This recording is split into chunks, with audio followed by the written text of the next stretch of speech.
আসসালামু আলাইকুম। প্রিয় দর্শক, অন্য মঞ্চের আলাপ চাইতায় আপনাদের সকলকে আমন্ত্রণ জানাচ্ছি। লাভ ছাড়া ক্ষতি নেই, দিদি ছাড়া গতি নেই। অভিনেত্রী সায়নী ঘোষের এমন স্লোগানে সাড়া দিল না পশ্চিমবঙ্গের বেশিরভাগ ভোটার। বরং খেলা হবে বলে হুমকি দেয়া মমতা বন্দ্যোপাধ্যায়ের খেলা শেষ হয়ে গেল। আনন্দবাজারের হেডলাইন হয়ে গেল দুর্গের পতন।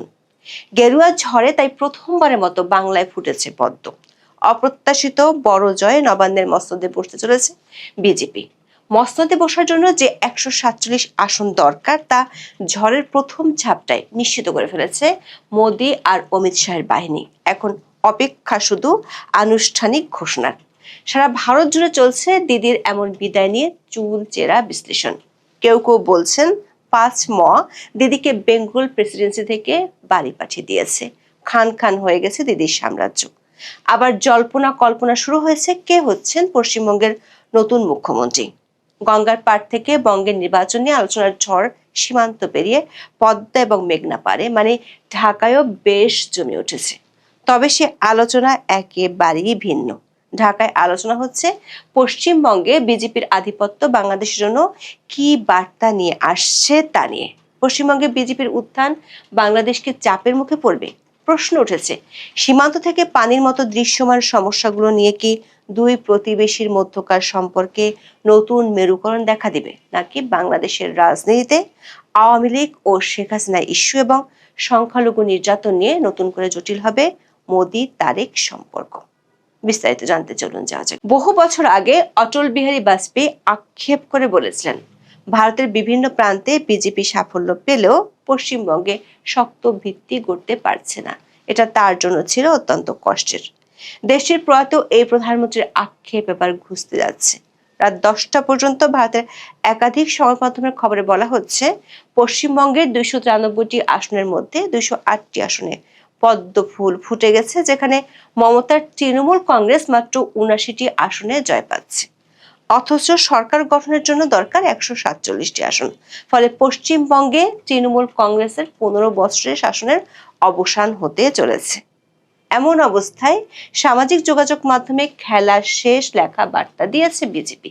2021 সালে পশ্চিমবঙ্গের বিধানসভা নির্বাচনের আগে তৃণমূল নেতা অনুব্রত মণ্ডল খেলা হবে স্লোগান দেন, যা পরবর্তীতে ব্যাপক ভাইরাল হয়। এরপর পশ্চিমবঙ্গের মুখ্যমন্ত্রী মমতা ব্যানার্জিও এই স্লোগান একাধিকবার ব্যবহার করেছেন।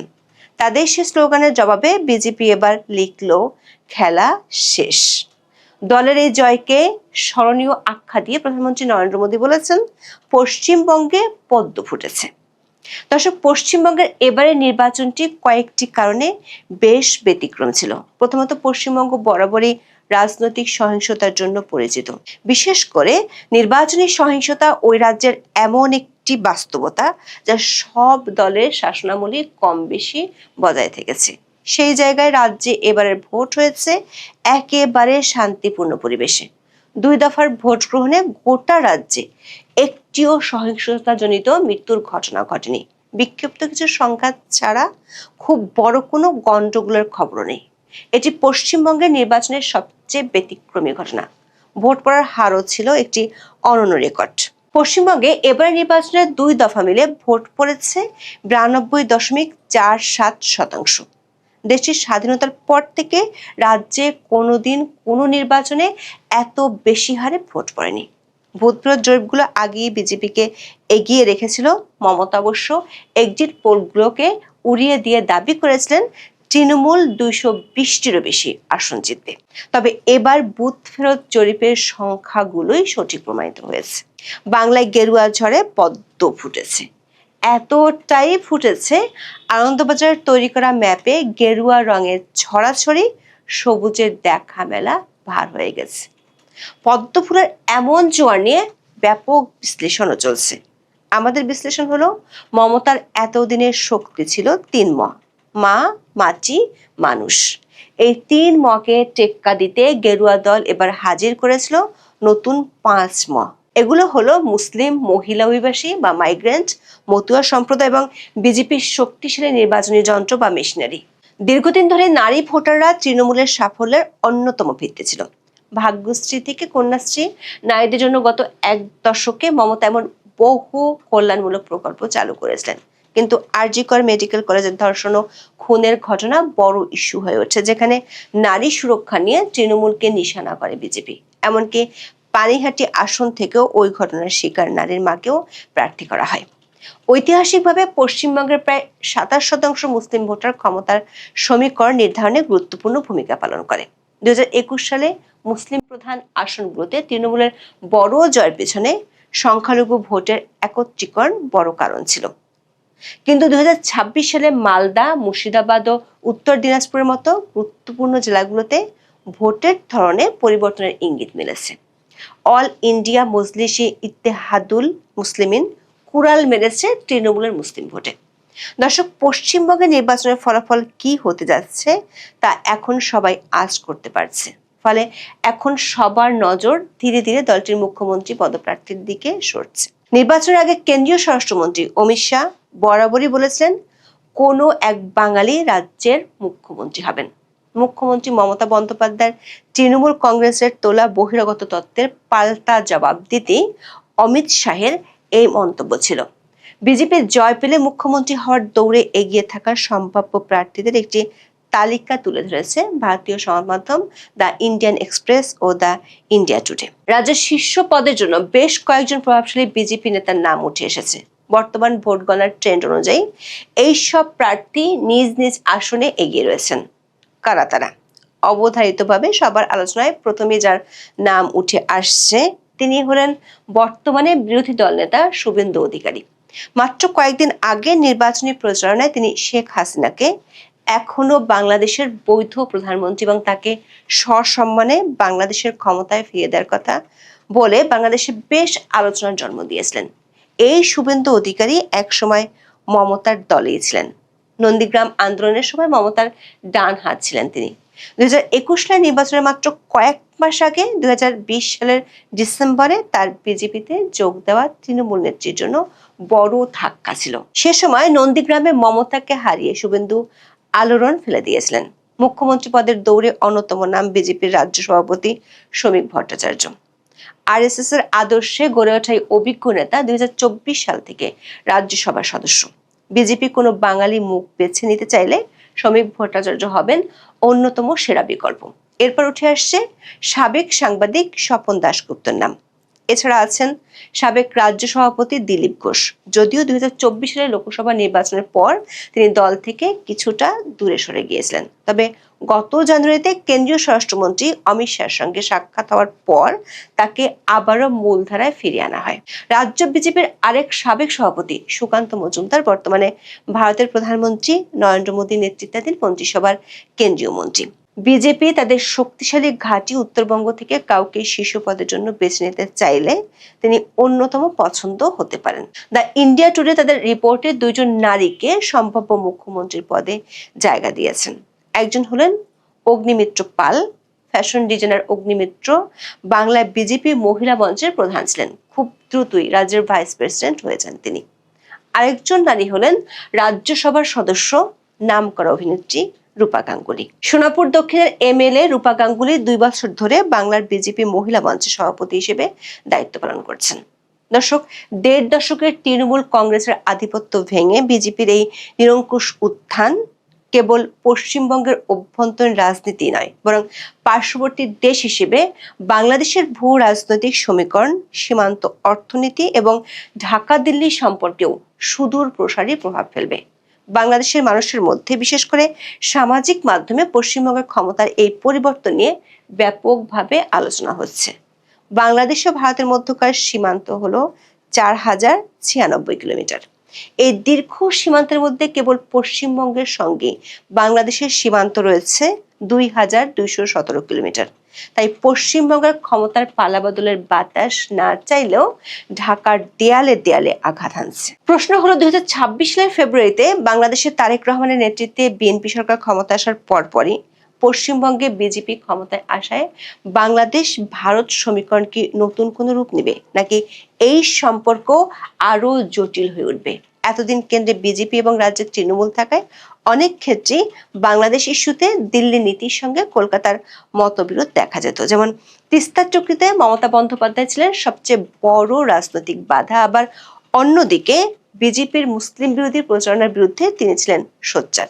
কিন্তু এবার পশ্চিমবঙ্গে ডাবল ইঞ্জিন সরকার এসে গেছে। কেন্দ্রে ও রাজ্যে একই দলের সরকার হওয়ায় রাজ্যটি কি দিল্লির কেন্দ্রীয় নীতিমালার সঙ্গে পুরোপুরি যুক্ত হয়ে যাবে? ধরে নেওয়া যায়, কেন্দ্র যদি বাংলাদেশের সঙ্গে সম্পর্ক জোরদার করতে চায় তবে কলকাতা আর কোনো বাধা হয়ে দাঁড়াবে না। কিন্তু নেতিবাচক দিকও আছে, সেটি হলো কেন্দ্রীয় সরকারের কোনো বাংলাদেশ বিরোধী সিদ্ধান্ত পশ্চিমবঙ্গেও খুব সহজে বাস্তবায়িত হবে, যা বাংলাদেশের জন্য বড় রকমের অস্বস্তির কারণ হতে পারে। শেষ বিচারে এখন কলকাতার চেয়ে দিল্লির সিদ্ধান্তই দ্বিপাক্ষিক সম্পর্কে নিরঙ্কুশ প্রভাব রাখবে।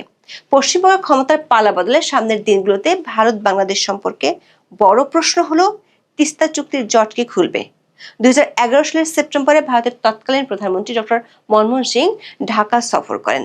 তার শেষ সফরে তিস্তা নদীর পানি বন্টন চুক্তি স্বাক্ষরের সব প্রস্তুতি শেষ হয়েছিল। শুষ্ক মৌসুমে প্রায় সমতা ভিত্তিক পানি বন্টনের সেই রূপরেখা কেবল মমতা বন্দ্যোপাধ্যায়ের আপত্তিতে আটকে যায়। এখন মমতার অনুপস্থিতিতে সেই জট খোলার একটি তাত্ত্বিক সুযোগ তৈরি হয়েছে, তবে বাস্তব পরিস্থিতি অতটাও সহজ নয়। পশ্চিমবঙ্গের উত্তরাংশে মানে দার্জিলিং, জলপাইগুড়ি, কোচবিহার, যেখানে দিয়ে তিস্তা প্রবাহিত, সেখানে বিজেপি এবার ব্যাপক জনসমর্থন পেয়েছে। ফলে চুক্তি করার আগে বিজেপিকে অবশ্যই ওই অঞ্চলের ভোটারদের স্বার্থের কথা ভাবতে হবে।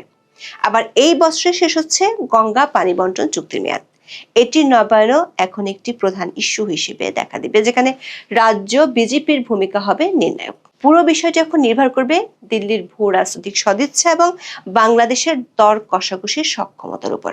বিশেষজ্ঞরা মনে করেন 2024 সালের 5ই আগস্টের পরে তৈরি হওয়া নানা পরিস্থিতির কারণে পর্দার আড়ালের দিল্লির এমন কিছু চাওয়া আছে যেগুলো কোনো আনুষ্ঠানিক চুক্তিতে কাজ করবে না। এগুলো নিয়ে দর কষাকষি হবে আড়ালে। শুভেন্দু অধিকারী যখন প্রকাশ্যে ঘোষণা দেন শেখ হাসিনা এখনো বৈধ প্রধানমন্ত্রী, তখন সেটি কেন্দ্রের অনুমতি ছাড়া হওয়ার কথা নাই। আবার পশ্চিমবঙ্গে বিজেপি জেতায় বাংলাদেশে এনআরসি, নাগরিকত্ব সংশোধনী আইন এবং অবৈধ অনুপ্রবেশ ইস্যুগুলোকে নতুন করে সামনে আনতে পারে। এই ইস্যুগুলো বাংলাদেশের জন্য অস্বস্তিকর হলেও এগুলো কতটা প্রভাব ফেলবে তা নির্ভর করবে ঢাকা দিল্লি সামগ্রিক সম্পর্কের উপর। সম্পর্ক যদি স্থিতিশীল ও মর্যাদাপূর্ণ থাকে তবে এসব ইস্যু নিয়ে খুব বেশি নাড়াচাড়া হবে না, কিন্তু সম্পর্কে টানাপোড়েন থাকলে এগুলোকে রাজনৈতিক হাতিয়ার হিসেবে ব্যবহারের পূর্ণ আশঙ্কা রয়েছে।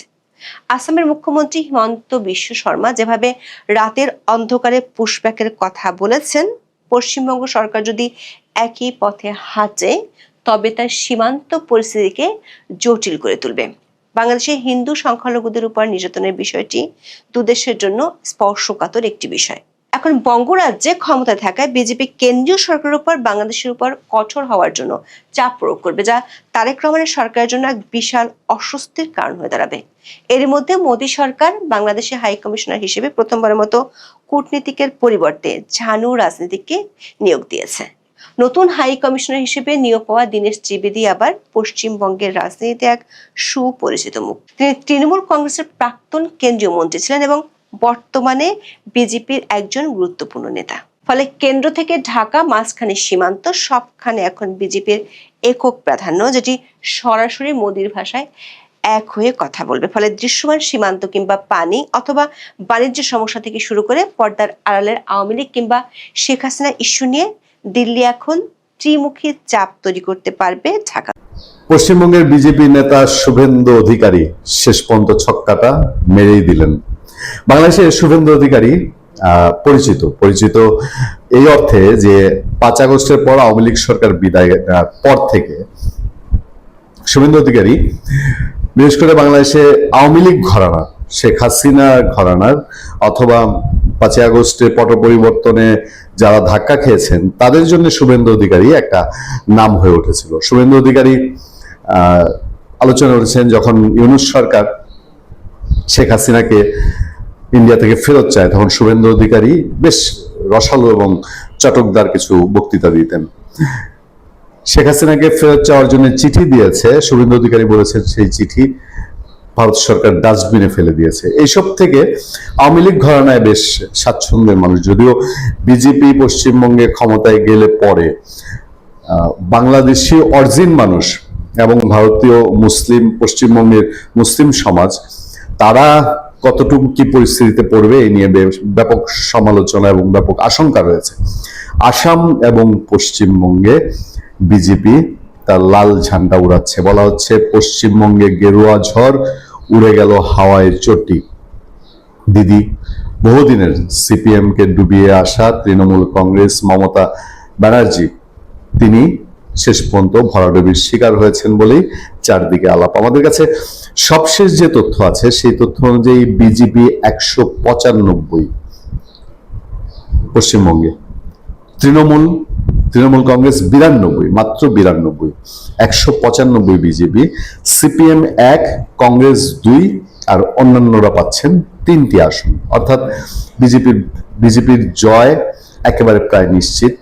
আমি বলছি যে বাংলাদেশের জন্য কি কোনো সর্বনাশ কিনা, কারণ বাংলাদেশি মুসলিম যারা কলকাতায় থাকেন তাদের জন্য এটা একটা বড় ধাক্কা হয়ে উঠতে পারে। এবং বাংলাদেশের এফেক্ট কি, আমরা এই নিয়ে ভারতীয় সাংবাদিকদের বিশ্লেষণ কিছুক্ষণের মধ্যে আপনাদের সামনে তুলে ধরবো। আমার সামনে কিছু হেডলাইন আছে, সেগুলো থেকে চুম্বক অংশ একটু আপনাদের শোনাতে চাই। বিজেপি এগিয়ে বড় ব্যবধানে, মমতা বললেন ওয়েট এন্ড সি। ভারতের পশ্চিমবঙ্গের বিধানসভা নির্বাচনের ভোট গণনা চলছে। প্রাথমিক ফলাফলে দেখা যাচ্ছে 294টি আসনের 192টিতে এগিয়ে আছে বিজেপি। অপরদিকে ক্ষমতাসীন তৃণমূল কংগ্রেস 54টি আসনে এগিয়ে আছে। এমন পরিস্থিতিতে একটি ভিডিও বার্তা দিয়েছেন তৃণমূল কংগ্রেসের নেত্রী মমতা ব্যানার্জি। তিনি ভোট গণনায় বিভিন্ন অসঙ্গতি হচ্ছে বলে দাবি করেছেন। তার মতে নির্বাচন কমিশন ইচ্ছাকৃতভাবে দেখাচ্ছে বিজেপি এগিয়ে আছে এবং এ কারণে তারা ধীর গতিতে ভোট গণনা করছে। তিনি দলের নেতাকর্মীদের শেষ পর্যন্ত থেকে অপেক্ষা করতে বলেছেন। আরেকটি নিউজ আছে যেখানে পশ্চিমবঙ্গে 167 আসনে এগিয়ে বিজেপি, যেটি একটু আগের নিউজ। তারপর আমাদের হাতে আরেকটি সংবাদ আছে, সেই সংবাদের চুম্বক অংশ হয়েছে যে আসামেও ফুটছে মোদির পদ্ম ফুল। আসামের মুখ্যমন্ত্রী এর মধ্যে খুবই আপত্তিকর একটি বক্তব্য দিয়েছেন বিজেপির নেতা। পশ্চিমবঙ্গের পর বাংলাদেশ সীমান্তবর্তী অপর রাজ্য আসামেও বিধানসভা নির্বাচনে ভোটের ব্যবধানে এগিয়ে আছে বিজেপির পদ্ম ফুল প্রতীক। এনডিটিভির প্রতিবেদন অনুযায়ী নির্বাচন কমিশনের গণনা থেকে পাওয়া তথ্য অনুযায়ী বেলা 11টা 45 পর্যন্ত আসামে 126টি আসনের মধ্যে 96টিতে এগিয়ে আছে বিজেপি এবং এনডিএ জোটের প্রার্থীরা 26টি আসনে এগিয়ে কংগ্রেস এবং তার নেতৃত্বাধীন ইন্ডিয়া জোট, এবং 2টি আসনে এগিয়ে আছে AIUDF। এর বাইরে একটি আসনে স্বতন্ত্র প্রার্থী এগিয়ে আছে। আর একটি বিশ্লেষণও আছে আমাদের সামনে, যে বিশ্লেষণে বলা হচ্ছে মমতার পরাজয় পশ্চিমবঙ্গের রাজনীতি বদলে দিতে পারে। কেমন সেই বদলে দেয়া? পশ্চিমবঙ্গ বিধানসভা নির্বাচনে ভোটের গণনায় বেশ বড় ব্যবধানে এগিয়ে রয়েছে বিজেপি। শেষ পর্যন্ত মমতা বন্দ্যোপাধ্যায়ের তৃণমূল কংগ্রেস যদি পরাজিত হয় তবে শক্তিশালী তৃণমূলের জন্য এটি হবে একটি বিরাট ধাক্কা। 71 বছর বয়সী মমতা বন্দ্যোপাধ্যায় একজন বাগ্মী রাজনীতিবিদ। তাকে দিদি বলে ডাকা হয়, অগ্নিকন্যা বলা হয়। 2011 সালে তার নেতৃত্বে তৃণমূল কংগ্রেস পশ্চিমবঙ্গের 34 বছরের বামফ্রন্ট সরকারকে পরাজিত করতে সক্ষম হয়। সেটি ছিল বিশ্বের সবচেয়ে বেশি সময় গণতান্ত্রিক উপায়ে ক্ষমতাসীন কমিউনিস্ট সরকার। মমতা পশ্চিমবঙ্গে কৃষকদের জমি অধিগ্রহণ করে বিশেষ অর্থনৈতিক অঞ্চল স্থাপনের বিরোধিতা করে আন্দোলন করেছিলেন। এবারের বিধানসভা নির্বাচনে মমতা এমন এক লড়াইয়ের মুখোমুখি যেটিকে অনেকে তার জীবনের সবচেয়ে কঠিন লড়াই বলে অভিহিত করেছেন। তার লড়াকু মনোভাব এবং তৃণমূলের সব ইউনিটের নেতাদের সঙ্গে শক্তিশালী যোগাযোগ রয়েছে। কয়েক দশকে বামফ্রন্ট সরকারের অবসান ঘটিয়ে 2011 সালে পশ্চিমবঙ্গে ক্ষমতায় আসে তৃণমূল কংগ্রেস। কিন্তু এবার মমতা বিজেপির পক্ষ থেকে অনেক বেশি আক্রমণাত্মক এবং সুসংগঠিত প্রচারণার মুখোমুখি হন। বেশ কয়েকটি এক্সিট পোল হাড্ডাহাড্ডি লড়াইয়ে ইঙ্গিত দিয়েছিল। ভিডিও বার্তায় মমতা বলেছেন যে তিনি ওয়েট এন্ড সি কথাটি বলেছেন, সেই বার্তাটি এই বিশ্লেষণে দেওয়া হচ্ছে। তার পাশাপাশি আরো খবর আছে বিভিন্ন সংবাদপত্রে, আমরা সেই সব নিয়ে আপনাদের সামনে হাজির হব। তবে একটি কথা না বললেই নয়, সেটি হচ্ছে যে পশ্চিমবঙ্গ এবং আসামের বিজেপি ক্ষমতায় আসা মানে হচ্ছে তাদের দীর্ঘদিনের যে মুসলিম ঠেকাও বা ভারতীয় নয় এমন নাগরিকদেরকে তাদের দেশ থেকে বের করে দাও, এইটা গত 2-4-5 বছর ধরে ভারতের একটি বড় রাজনৈতিক ইস্যু। এবং বহু মানুষ দীর্ঘ বছর ধরে 50 বছর 60 বছর ধরে ভারতের আসামে এবং পশ্চিমবঙ্গে বসবাস করে, সেই মানুষগুলোর জন্য একটা নতুন ঝুঁকি বিজেপি সরকার তৈরি করবে কিনা সেটাই এখন দেখার বিষয়। ভালো থাকবেন, সুস্থ থাকবেন। আপনাদের সাথে আমি আতিক রহমান, পূর্ণিয়া।